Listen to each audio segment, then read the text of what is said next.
I have a special one for you today, and that is what are the traits that are needed to be a highly successful marketer? So, whether that's media buying, Google advertising, or being an email marketer or a copywriter, there are traits that are needed to be successful. And I want to walk you through what those traits are. Now, it just so happens that these are the traits that we teach our team, or actually 15 different teams of e-commerce strategists. And I want to walk them through too because it's the tenets that my entire team lives by. These tenets really are the guiding force that we make all of our decisions on. And the reason why I'm spending time to make a video about it is because a lot of these break normal advice you're getting across YouTube or X or Instagram or TikTok. And this advice, the great part about it as well, is these principles, they are timeless, meaning they transcend all marketing platforms, all marketing channels. And if you live by these, you will be a significantly better marketer. So let's dive in.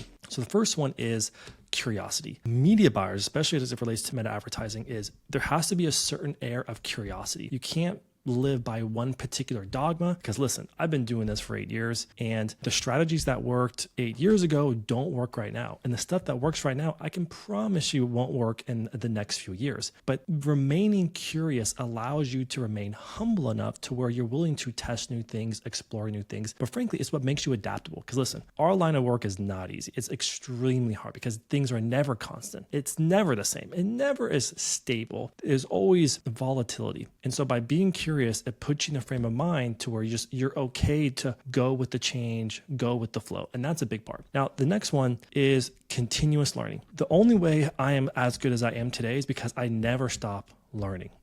Because I'm also curious, the first one, I'm always reading. I'm always pulling in other strategies from other people. In fact, it's actually some successes I've had is from learning from Google strategists because I was learning Google advertising and I can apply some things to Meta and vice versa. And it allows you to be obsessive. Like the most important trait I'd say to be a good advertiser is to be obsessive. And continuous learning typically happens by people who are obsessive about their craft. And I'd much rather go a mile deep and an inch wide on a topic than to be an inch deep and a mile wide. And continuously learning is what gives you that edge. The next one is going to be fundamentals is the most important part. Listen, Meta one day probably won't be here. And so advertising on Meta may not be here. TikTok will one day cease to exist. And so advertising on TikTok will cease to exist. Same thing on Google. But what will never cease to exist, those are the things you need to learn. That's why in these videos, I talk about market positioning. So I talk about marketing fundamentals. So I talk about copywriting. So I talk about all the other things I like to bring up because those are the things that regardless of channel, it will still work. That's why positioning, for example, works in print and postcards and video and email and copywriting. It's incredibly important, which is why I say focus on the fundamentals because frankly, if you're really good in the fundamentals, you will be an amazing marketer at any platform on Google, at TikTok, at YouTube, at Facebook, at Instagram. If you're a good marketer and you understand the fundamentals, you can do anything. And that's really the objective is how can I be so good at the fundamentals? For example, like I'm thinking of Kobe Bryant, for example. Yes, he was an amazing basketball player, but he was more amazing at the fundamentals, which made him a great basketball player. Attention to detail. Listen, you have to be meticulous. What I mean by that is I'm a huge believer in documentation. So for example, my agency, we run ads and I run the ads for my agency. I keep meticulous journal on what I'm doing, why I'm doing it, so I can go back and I can reference it. Our ad naming conventions inside of our agency are extremely structured because there's one thing I've learned over the last 8 years is that a really messy ad account is reflective of a person who is also very messy, but also it's a person who has a cluttered mind. And there's a great thing that by bringing an organization into your marketing, into just everything that you do in your documentation and how clean you keep things, it tends to reflect in your performance as well. That's just what I've observed. The next one is analytical. You cannot be a good advertiser today and not be analytical. You cannot be a good advertiser today and not deeply get into the data. It can make or break your account. And so while this trait is quite common sense, it's so important that when you're looking at, if I'm testing variable A and variable B, the kind of trait you need is to understand, okay, if B says it's performing better, why? And you have to be able to question your assumptions and you have to be willing to question from different perspectives because at the end of the day, it doesn't matter who is right. It just matters that you know what was right. That's the most important thing. Aggressive spenders. So inside my team, we're aggressive people. I'm an aggressive person. And when it comes to advertising, you have to strike while the iron is hot. What that means is you may have a good run of 1 to 2 months where performance is just working really well, you have to be aggressive. You have to make hay while the sun shines, as we like to say in my agency. And part of that is the reason why we get so good performance for our brands is we're quite aggressive. If we see that we're hitting targets, we just want to keep spending money because we know with more volume comes a lot of positive things. It comes more cash flow, often comes more profitability, not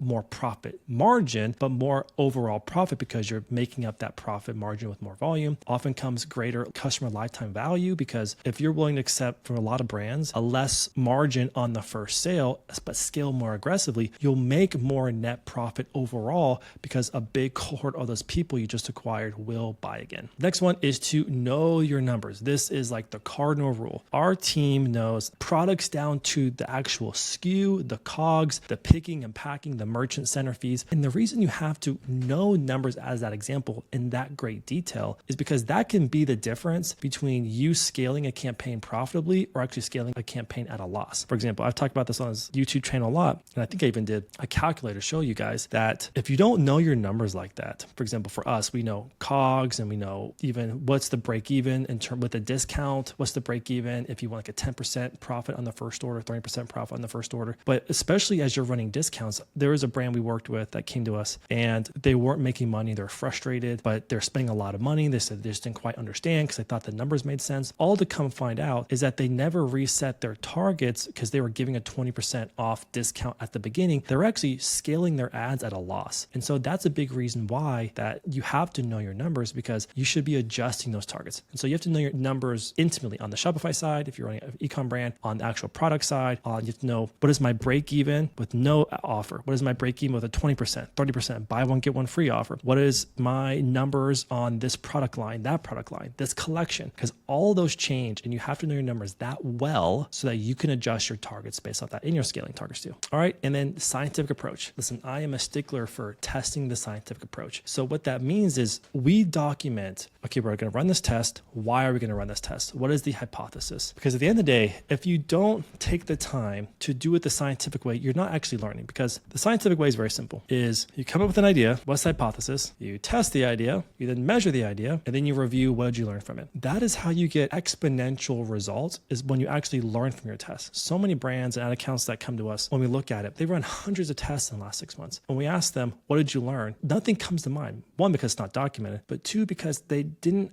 actually carefully articulate what am I testing and why am I testing it. A lot of times they're just throwing crap against the wall. So those are the 8 key traits to make yourself a successful marketing media buyer. And like I said, if you do that, it transcends any marketing channel, any marketing platform. I have seen copywriters come in to our team who possess those qualities or internalize those qualities, and they turn into amazing retention marketers, amazing social media strategists, amazing advertisers, because these traits will make you a good marketer at any channel. By the way, I actually now have a mentoring group for brands, brand founders, and brand marketers. If you're interested or even remotely interested in learning from me, learning from my team, and getting all of our playbooks I talk about on this channel, click the link in the description, watch the video on the page, and see if you're a fit. Until next time.